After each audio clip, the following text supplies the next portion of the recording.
Саламатсыздар ма, құрметті оқушылар. Бүгінгі біздің өтетін тақырыбымыз 9-шы сынып, яғни қазіргі замандағы дүниежүзі тарихы.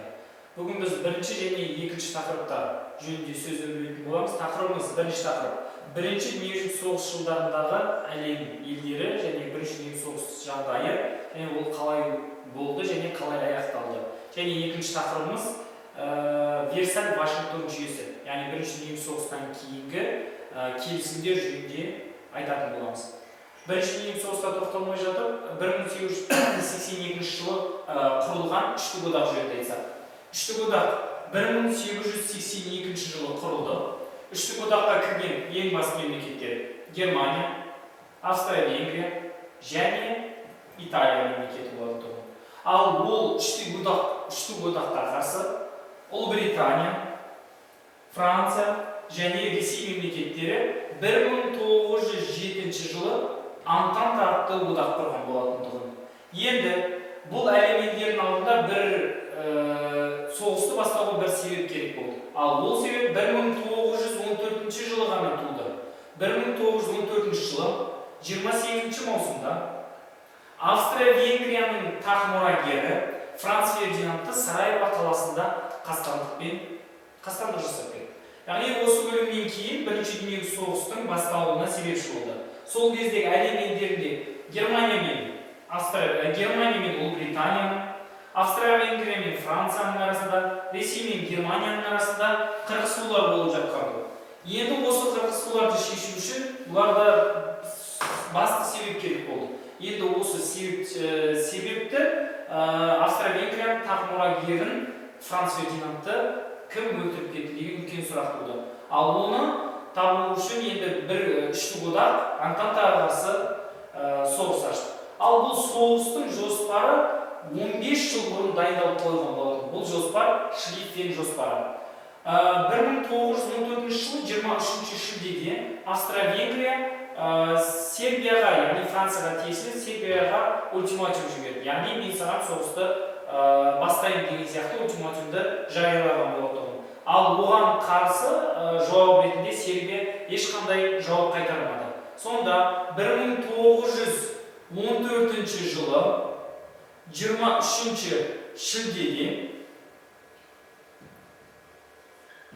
шілдеде Австро-Венгрия Сербияға ультиматум жіберді.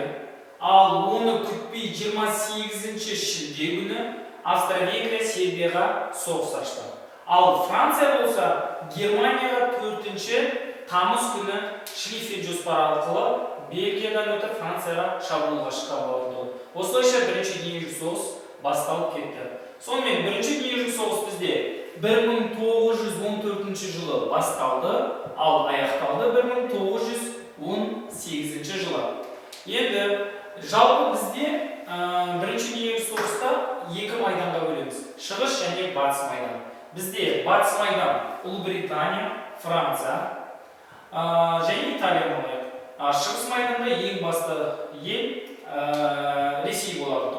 Ал енді бізде ұлттық бірыңғай тестілеуде сұрақтар келеді. Бірінші дүниежүзілік соғыс жылдарында бір уақытта екі майданда соғысқан мемлекет. Әрине ол Германия. Шығысында Ресей, батысында Европа елдерімен. Ал енді Германияның жағдайы бұл кезеңде қалай болды деген сұраққа жауап берсек. Германия соғысқа тыңғылықты дайындалған, соғыстың алғашқы жылдарында жеңіске жетіп отырды. Ал енді 1914 жылы батыс майдандағы шайқасқа тоқталсақ. Батыс майданда 1914 жылы шайқас Марна шайқасы. Бізде сұрақ келеді. 1914 жылы батыс майдандағы ірі шайқас. Ол Марна шайқасы. Марна шайқасына қанша миллион адам қатысты? 2 миллион адам қатысты, 7000 зеңбірек қолданылды. Бұны да бізде сұрап жатыр. Ұлттық бірыңғай тестілеуге мұндай да сұрақтар бар. Ал енді 1914 жылы алғашқы жеңістерінен кейін Германия күшіне ене бастап 1915 жылы тарихта тұңғыш рет Ипрда тұңғыш рет химиялық қару қолданды. Яғни тарихта тұңғыш рет химиялық қару қай мемлекет қолданды деген сұрақ келеді бізде. Әрине Германия. 1915 жылы 22 сәуірде химиялық қаруды тұңғыш рет Германия қолданды. Ал осыдан кейін шығыс майданда тоқталатын болсақ, батыс майданда және шығыс майданда ең үлкен шайқастар болып жатты. Әрине, Германия батыс майданда, шығыс майданда жеңіске жетіп жатты, батыс майданда жеңіліске ұшырап жатты деуге болады. Ал енді 1915 жылы дәл осы кезде үштік одақтың құрамынан Италия Антанта одағына өтіп кетті. Сонда қарасаңыздар, 1915 жылы картаға қарасақ, Италия сарымен белгіленіп тұр. Міне, Ресей, Франция және Ұлыбритания. Бұлар яғни Антанта одақтары. Ал бізде белгіленіп тұрған Германия мен Австро-Венгрия бізде үштік одақ. Сонда 1915 жылы Австро-Венгрия мен Германия өздеріне жақтас іздей бастады. Ал ол жақтастар 1915 жылы үштік одағымыз төрттік болып өзгерді. Яғни Болгария қосылды, көріп тұрғандарыңыздай, және Түркия қосылды. Сонда Германия, Австро-Венгрия, Болгария, Түркия 15 жылдан бастап төрттік одақты ең атқа ие болды, яғни төрттік одаққа айналды. Бізде де ондай сұрақтар кездесіп жатады. Төрттік одаққа кірген мемлекеттерді көрсетіңіз 15 жыл дейді. Сонда бізде Болгария мен Түркия. Және басқа көп жауапты сұрақтар келуі мүмкін. Ал енді 1916 жылғы шайқасқа тоқталсақ. 1916 жылғы Верден қырғыны. Бұл тарихта не деп аталды дейді бізде? Верден қырғыны. Верден қырғыны 1916 жылы болды, яғни Франция жеріне Германия баса көктеп кірді, Верден қаласында қырғын болды. Ал бұл Верден қырғынында Францияға қарсы Германия 2 миллион снаряд атты. Яғни қанша миллион снаряд атылған деп оны да сұрайды. Және сол кезеңдегі Францияның жағдайы өте қиын жағдайда болды. Ал енді батыс елдері жеңіліп жатты, шығыс майданда да жеңілістер тауып жатты. Ал Францияға қарсы Ресейден Брусиловский шабуылға келді, бірақ ол шабуылда Брусиловский ешқандай жеңіске жете алмады деп айтуға да болады. Осы кездегі Ресейдің әскері және Германияның әскері, Францияның әскері, Швецияның арасында екеуі соғыс 450 шақырым созылған деп айтады. Әрине, бұның да бір көмегі тиген болуы мүмкін. Ал енді 1917 жылы жалпы Антанта одағына үлкен көмек болған жағдай. Германия бізде Ленинмен келісімге келіп, 1917 жылы Ленин Ресейге аттанды. Яғни екінші Николайды құлату үшін. Яғни 1917 жылы ақпан айында бәріміз білетіндей ақпан төңкерісі болды Ресейде. Ал оны төңкеріс жасауға қару-жарақпен қамтамасыз еткен, Ленинді ақшамен қамтамасыз еткен, Сталин екеуін әрине Германия мемлекеті болады тұғын. Ал енді Германия жалпы шығыс майдандағы соғысты тоқтату үшін Ленинді пайдаланды деп алайық. Батыс майдандағы Европа елдерінің жеңіске жетуіне 1917 жылы Германияның мәлімдемесі әлем елдеріне. Яғни Тынық мұхитында немесе Европа елдеріндегі сауда жолдарын, теңіз сауда жолдарын бүкіліне өзі қараймын деген сияқты мәлімдемесін жасады. Одан кейін Европа елдеріне ешкім көмектеспеу керек болады. Көмектескен жағдайда бейтарап елдердің де кемелер суға кететін болды. Әрине, ол бізде бірінші дүниежүзілік соғыста бейтарап ел Америка құрама штаттары болатын. Енді Америка құрама штаттары бұл жағдайға қарап отырмай, 1917 жылы 6 сәуір күні 2 миллион әскермен Антанта одағына 2 миллион әскер енгізді сонда. 1917 жылдан бастап Антанта одағы жеңе бастады. 1917 жылғы Арас маңында, 18 жылғы қыркүйек айында Арас маңындағы жеңістерден кейін Антанта одағы жеңіске жетіп, төрттік одағы жеңіле бастады. 1918 жылы қыркүйек айында Германиядан басқа Австро-Венгрия, Болгария, Түркия жеңілгендігін мойындады 18 жыл қыркүйек айында.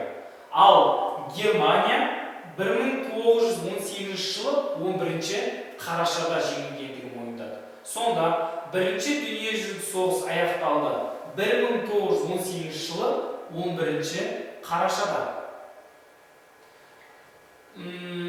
Компен келісімге келді, яғни 4 одақ жеңілгендігін мойындады.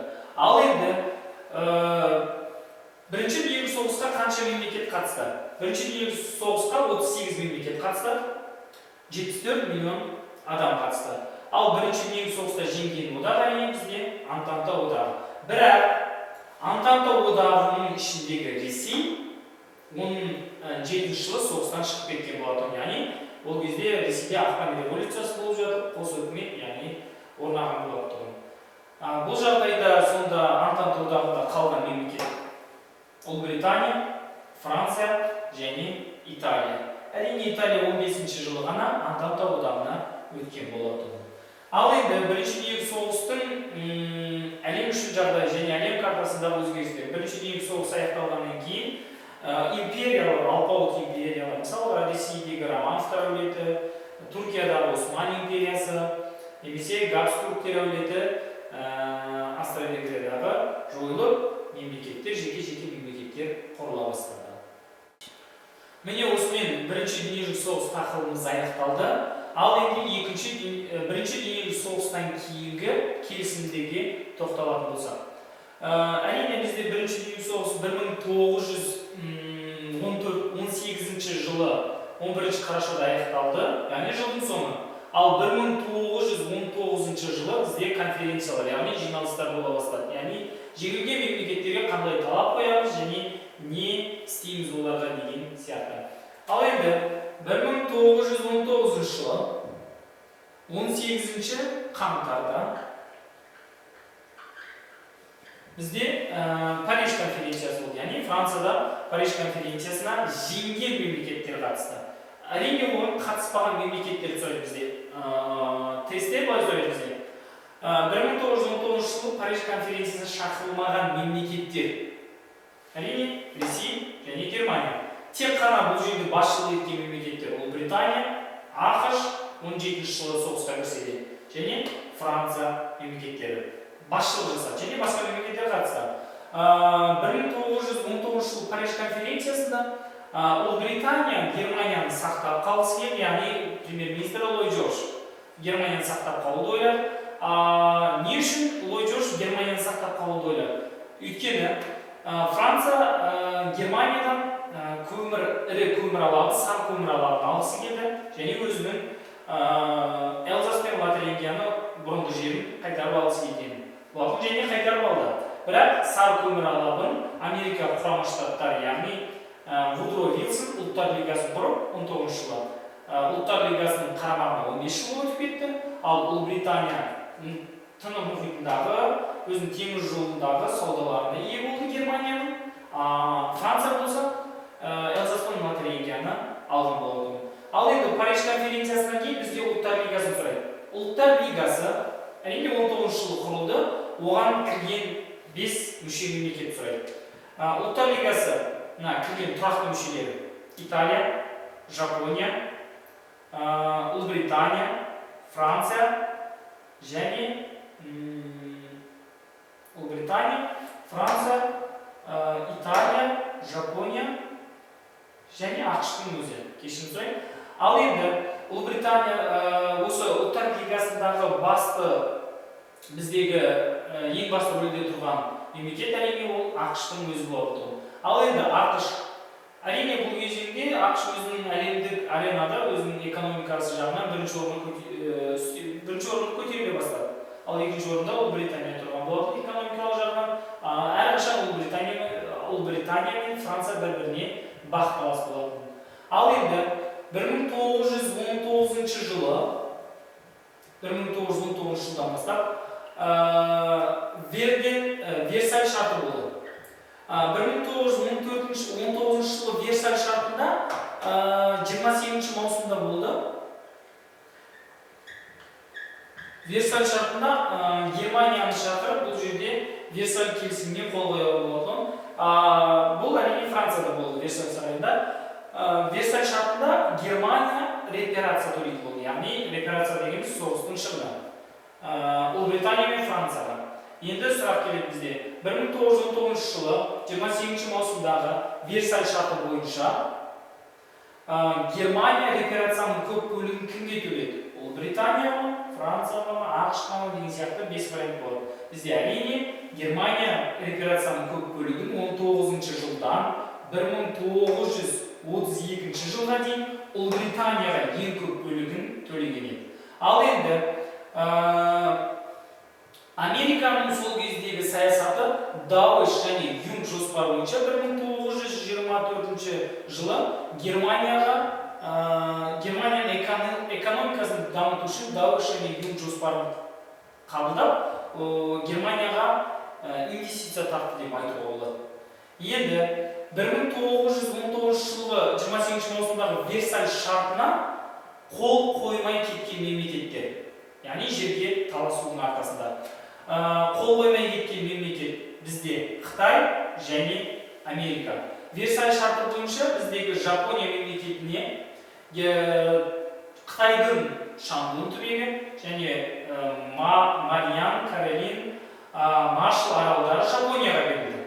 Ал ақш пен Қытай екеуі бірігіп, әрине Қытай ақштың арқасында Шандун түбегін Германиядан алғысы келді Версаль шартында. Әрине ала алмағаннан соң Версаль шартына Қытай қол қоймады және Америка қол қоймады. Сұрақ. Версаль шартына қол қоймаған мемлекеттер Қытай және Америка құрама штаттары.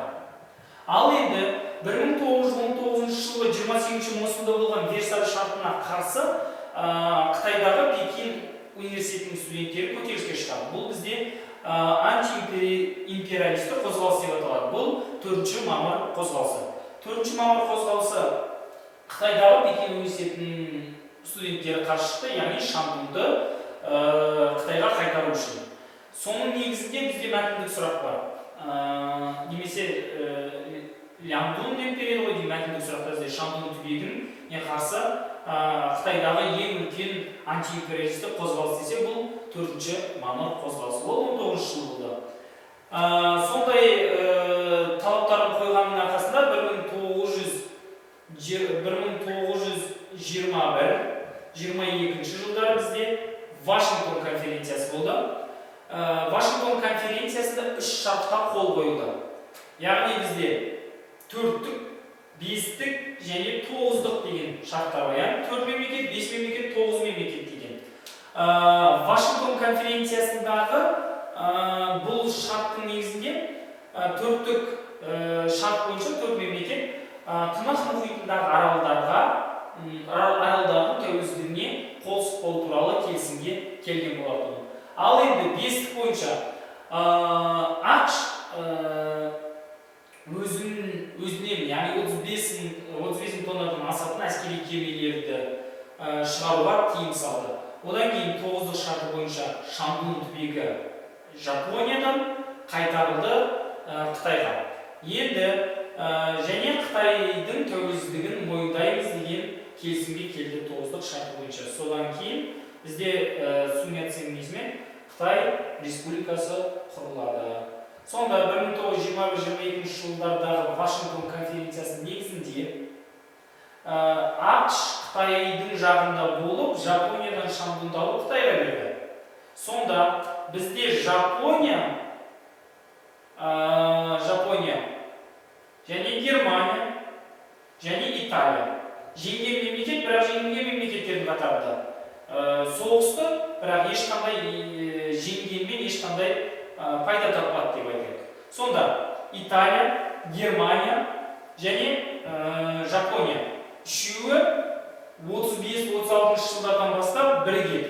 Яғни бұлар екінші дүниежүзілік соғыстың басталуына түрткі болатын мемлекеттер. Міне қайда жатыр? Жапонияның баяғы үшті одақ мемлекеттермен жақтасып кетуіне. Сонда Жапония бізде бәріміз білетіндей 1941 жылы Перл-Харборға бомба тастайды. Неге Америкаға? Өйткені баяғы Шандун түбегіне байланысты. Бірақ бұл жерде осы шарттың негізінде деп алуға болмайды, бірақ әрине оның да бір мүмкін себептері болды деп алсақ болады. Яғни өздерімізге жаттауға оңай болатындай. Міне осымен бірінші дүниежүзілік соғыстан кейінгі Версаль Вашингтон жүйесі бойынша осындай шарттар келісімдер бар. Бізге оңай болу үшін жаттау керек. келісімдерді қалай болды және қандай мемлекеттер қатысты назар аударамыз қайтадан. 1919 жыл Париж конференциясы болды. Париж конференциясына шақырылмаған мемлекет әрине Ресей және Германия. 1919 жылы 28 маусымда бізде Версаль шарты болды. Версаль шартына шақырылды, Германия шақырылды, яғни репарация төлету үшін, яғни соғыстың шығыны ретінде.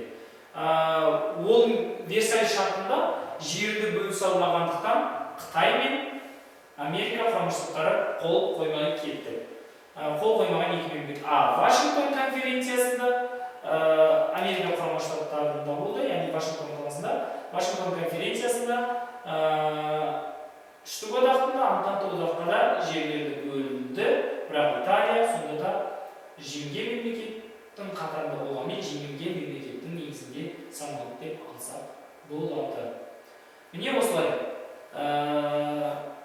Қосымша сұрақтарды сіздерге түсінікті болу үшін, құрметті оқушылар, дәл осы тақырыптарға сай оқулықпен тесттерді алып, бір қарап, немесе бейне фильмдер қараңыздар YouTube каналында, Бірінші дүниежүзілік соғысқа байланысты, соларды қарасаңыздар өте жақсы түсінесіздер.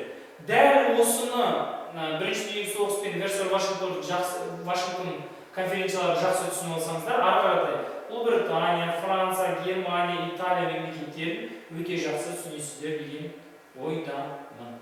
Менің айтар ақыл кеңесім осы. Рахмет, сау болыңыздар.